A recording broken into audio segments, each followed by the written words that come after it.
Follow us for latest exam preparation in government sector. Hello everyone. In this video we will learn about Alexander Pushkin, a Russian writer. He was the one to introduce a new language in modern Russian literature, and therefore he had become extremely famous among Russian people. So in this video we are going to talk about his life, his education, his write-ups, and especially Eugene, Onegin, which is the most important work of Alexander Pushkin. Let us begin with today's class. Friends, when we are discussing about him, I'll be telling you all the important points that you have to keep in mind for your examination. I will tell you to put asterisk mark and underline. Please do that. Let us begin. Alexander was born on 6th June 1799 at Moscow, Russian Empire. Alexander's date of birth is this, and please underline this. Place is Moscow, which is in Russia. He was from an aristocratic family. Aristocratic means well-to-do, rich, elite. Okay? Alright, let's move ahead. He was the grandson of an African man. African man. Now, how come a Russian person is having African legacy? We will see. His grandfather, Abraham Gannibal, was army general. Please keep in mind his grandfather, not father. Father was also army general, but we have to understand about this man because through him he had gained a lot of inspiration and afterwards from his father. So Abraham Gannibal was his grandfather who became an army officer, army general in future. Ibrahim he was born in Cameroon.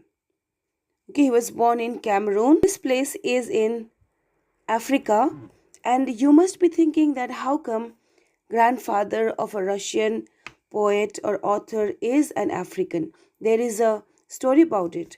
Just remember that Alexander's grandfather was an African man and he was born in Cameroon. His grandfather was kidnapped by Ottomans. See, Ottoman Turks, you must have read in junior classes about them. They had become headache for Russia. Now and then we can see clash between Ottoman Empire and Russian people. And the War of Crimea, alright, that Crimean War 1 and Crimean War 2. In both these wars, there we find fierce battle between these two parties, Ottoman Turks Empire or Russian Empire. Clear? So, grandfather was kidnapped by Ottoman Turks or Ottoman Empire leaders, but later gifted him to Russian Tsar Peter the Great. Now, because of some reason, their mind was changed and grandfather was gifted back to Russian Tsar Peter the Great without harming this man, that is Abraham. Grandfather grew to become one of the highest ranking generals.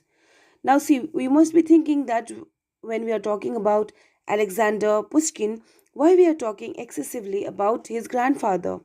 It is because grandfather has a great role to play here because it talks about relationship between Russia and Africa. Not only that, it talks about how he had become a bridge between two nations.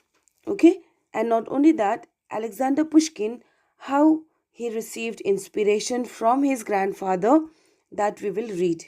So we have to learn about grandfather in details. Let's move ahead. Alexander Pushkin was very proud of his African ancestry.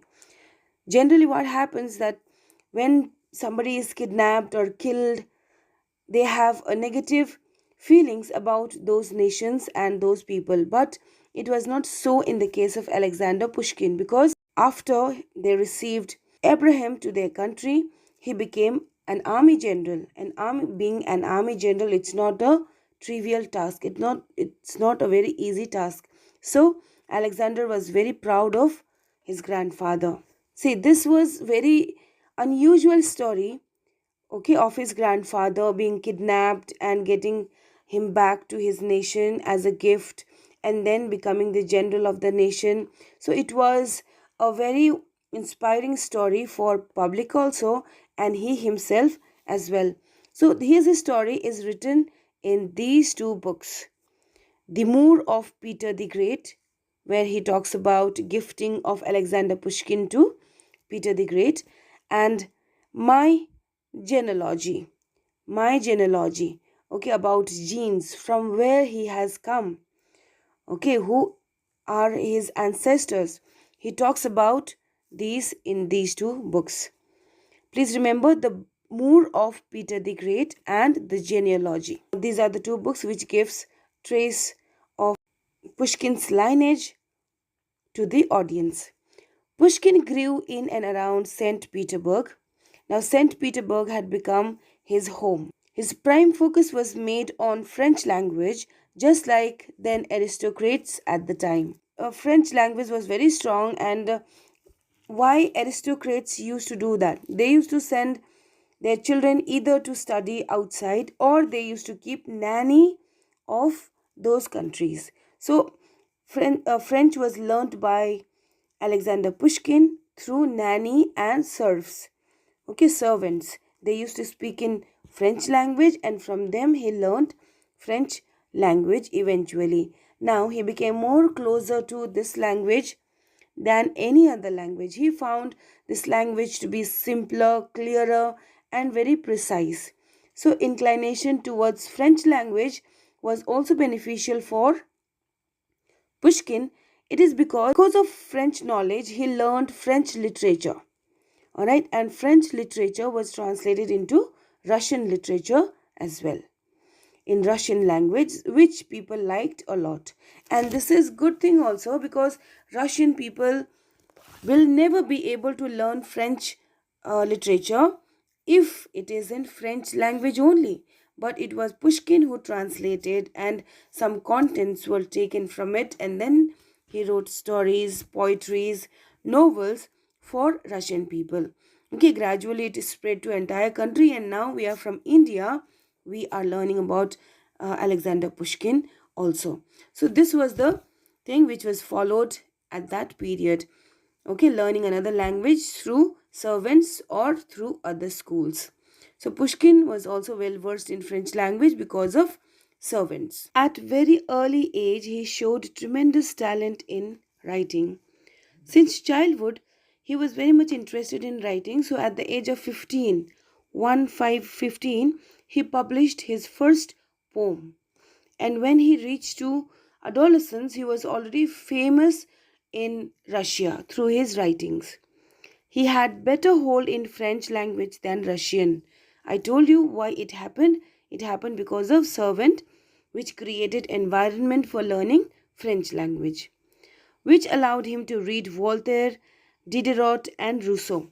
See, because he learned French language, he was able to read the theories of philosopher Voltaire, Diderot, and Rousseau. Alright, and they talked excessively about social reforms. Alright, how people move from barbaric state to a civilized state. Alright, from stone age to modern age. What makes them develop?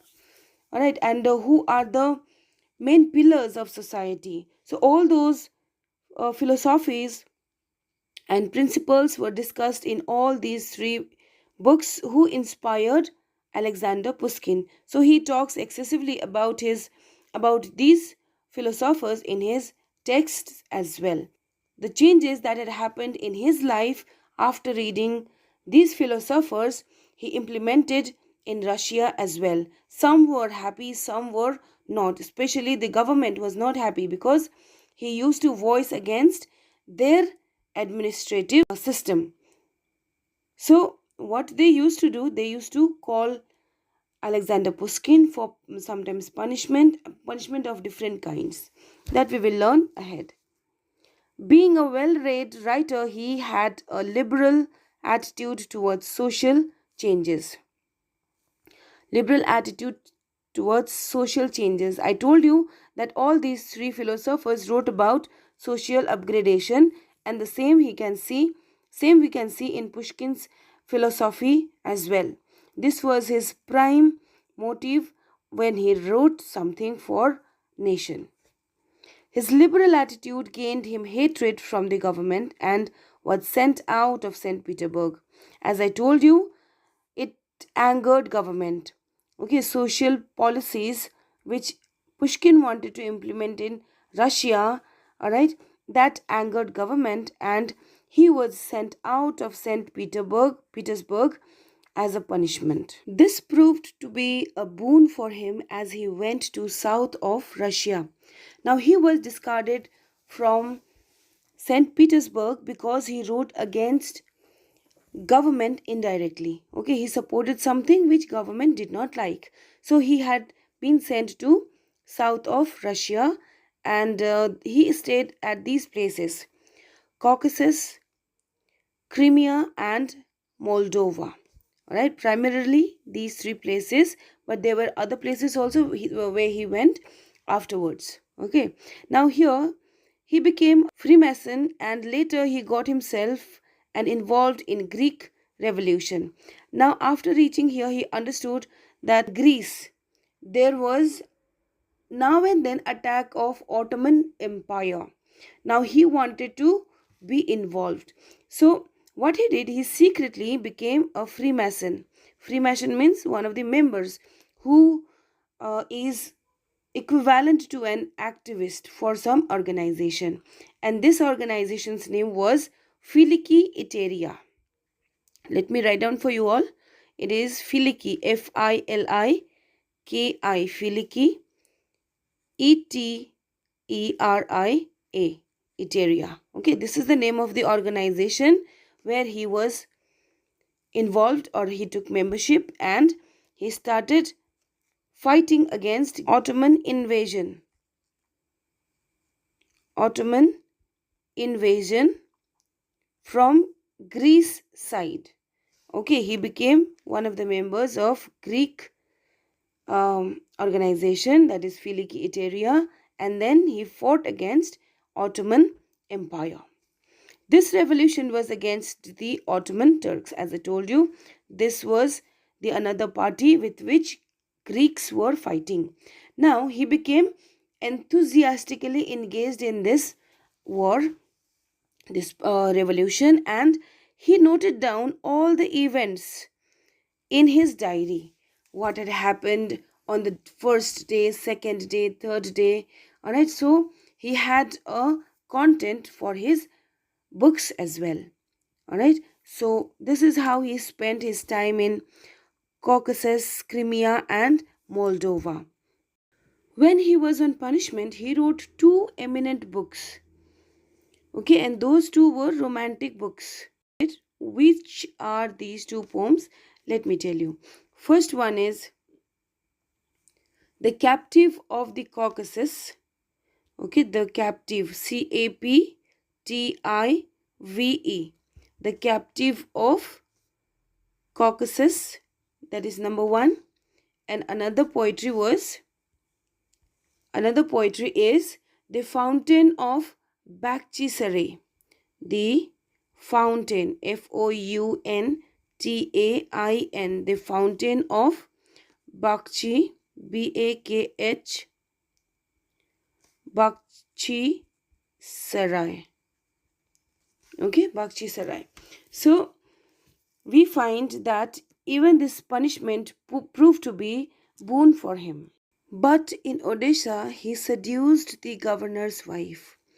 Now, Alexander Pushkin did something which he should not do ever. But it was his habit. He was habituated to be involved in love affairs. Not even love, he seduced, wives of other officers, generals, whoever it is. This was the bad habit that he had. So he did the same at Odessa as well, and this was done to a governor's wife. So it was a huge crime. So he was punished by government as well. Now, what did they do? The Russian authorities forced him back. Now, he was sent to southern Russia. Now, he was brought back to his home again, to his family estate. He was brought back to family estate. Okay, huge lands where plantation was done. Now, they were rich family. They were from rich family, so there was no problem of money at all, and there was nobody particularly to look after business. So he came back for that purpose as well, but basically it was a punishment. This house arrest allowed him to be a poet. Now, house arrest, it means that he will be inside his own estate, inside his own place, but there will be guards to look after him. Okay, look after him in a sense, he should not go anywhere else than that house. It was a punishment. The solitude and isolation he needed to cultivate his craft of writing poetry of longing and loneliness. Now, the solitude, to be aloof from people, to get away from people, solitude, isolation, which was needed for sharpening the skills of poetry writing, he found the opportunity. Now, when he was house arrested in his estate, he thought first of all, okay, different topics, and then he wrote poetries on all the topics that he found to be interesting. Best poetry that he wrote when he was in isolation is 2 asterisk asterisk asterisk.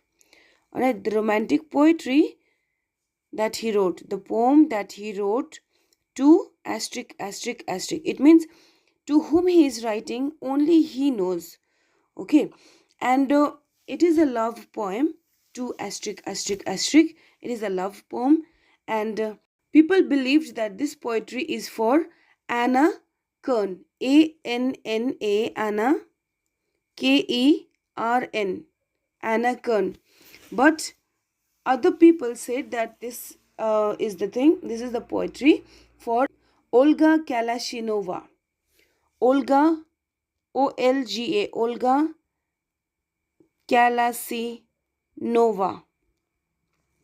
Alright, so there was a big confusion for whom he had written that great poetry. Okay, that is this one, 2 asterisk asterisk asterisk. So once you get the time, you please read this. This is wonderful poetry. And what we come to a conclusion is that this loneliness, this isolation proved to be a gift from God. Okay, it doesn't mean that we should do wrong things to people, all right, because whatever happens, that happens for the best. No, we have to remain in our moral boundaries and do things. Otherwise, we will not be respected. Okay, let's move ahead. And another point which I want to clear as a reader is that whatever we do, it has consequences. If we do good to people, good thing will come back. If you do bad, bad will come back. How things had taken the revenge upon Alexander Pushkin for seducing others' wives, we will see further. In 1828, he met with Natalia Gonharova. She was only 16 years old when they met. One of the most beautiful ladies in Russia. As he was aristocratic lad, he wanted all the things best. He wanted girls to be best, okay, properly dressed, with knowledge, all right, with good personality. He was always in sort of beautiful ladies, okay. Therefore, he had seduced beautiful wives of different officers. Now he wanted somebody beautiful for he himself as well, and it was Natalia here. In 1875, there was a coup against the government which became known as the Decembrist Revolt. There was a dissatisfaction against government, okay, because of which they revolted. Now, just remember the year 1875, Decembrist Revolt. Clear? Decembrist Revolt, December Revolt. Many aristocrats went against the czars but failed. Now, czars and aristocrats started having problems because facilities of aristocrats were being withdrawn by the government, which aristocrats did not like. So they complained to czars, and czars, when they did not listen, there was revolt. But that failed. Okay, that failed. Pushkin was in trouble because of his one of the poems. Now Pushkin was also in problem because he had written poetry against the government. Okay, now what was the name of that poetry? It is Ode to Liberty. Ode, not odd, Ode to Liberty. Liberty. Liberty. Ode means a long poem which is in a song form. Okay, so Ode to Liberty was the poem that he had written, and he was again in problem. The czars became extremely elated and appointed him as a special advisor. Now, czars, though they had called him for giving punishment, finally, after reading the poetry, what happened? They became impressed. Alright, and there are two reasons for doing that. Number one, he was from an aristocratic family and he had power. Alright, it was he had power, he was not just a normal person. So czars had thought that why not to take this writer in our favor. So what they did, they approached to Pushkin for joining them, and he did so as well. Now their problem was solved, and now Pushkin was also saved because he was not given any punishment. Now he became advisor to czars, okay, the rulers of Russia. He became advisor to Russian rulers. I hope till here it's clear, everyone. Let's move ahead. 3 years later, Pushkin married Natalia. Natalia was very beautiful girl from Russia, and just like Pushkin's desire, she was fit for being wife of him. And Natalia, at the age of 19, got married with Pushkin. Pushkin, throughout his bachelor life, seduced the beautiful wives of others. Now it was his turn to face the fate. Now, whatever he did, that returned to him. What had happened? A French man seduced his wife, Natalia, and that had happened in real. We are reading about Alexander Pushkin, and this is real incident that had happened in his life. So French man, who is it? We don't know. Okay. He seduced. He had physical relationship with Natalia. Pushkin challenged him to a duel. Pushkin could not take it. He could not digest the insult that was done to him by taking away the pride of him by seducing Natalia. So he called this man for a duel, for a fight, and he was badly wounded in that. In this fight, Pushkin was wounded badly and Frenchman won. Okay. 2 days later, Pushkin died at the age of 37. Now, at the age of very young, at very young age of 37, he died. Pushkin owned Russians' heart. Even though Pushkin had some bad habits, but the kind of poetries he wrote, the kind of novels he wrote, those were heart touching, and it was dear to all the Russians. And still, he is one of the best writers of Russian literature. Not only that, he is been given the title of Father of Russian Literature. The father of Russian literature. And he was the one to introduce language that is onegin. Onegin. Okay, this is the language which was introduced in Russia, in Russian literature exactly. And this origin is from French literature. Okay, so this is how we find the end of Pushkin, which is very sad death, because at last he had to feel so indignant, and as a human being he had faced what he sowed during his lifetime. The Tsar loved him, and the Soviet leaders like Lenin and Stalin, Tchaikovsky, the greatest Russian composer too. Now, Tsar, the government, okay, the ruler, the administrative part, they loved him for his work, and Soviet leaders like Lenin, who is very famous, Stalin, and Lenin, Stalin, all these people are very famous. Now they organized an opera to respect him. Pushkin is considered the father of Russian literature, the Shakespeare of Russia. He had got these names for his contribution in literary field. When he started writing Eugene Onegin, he was already an established poet. Now this is a novel which is written in poem form. Okay, it is in verse. Even after being a novel, it is in verse. So we are going to learn in our next class what is Eugene Onegin and how people have participated in Eugene Onegin. Okay, and here he talks about his own life to some extent, and the way he dies at the age of 37. He mentions the same in Eugene Onegin as well, and after the publication of Eugene Onegin he dies. So it seems that he predicted his death, that it is going to happen at the age of 37, and before that he arranged everything. So by this we have completed the details about this writer. If you require more things, please let me know. I'll be able to provide you with everything.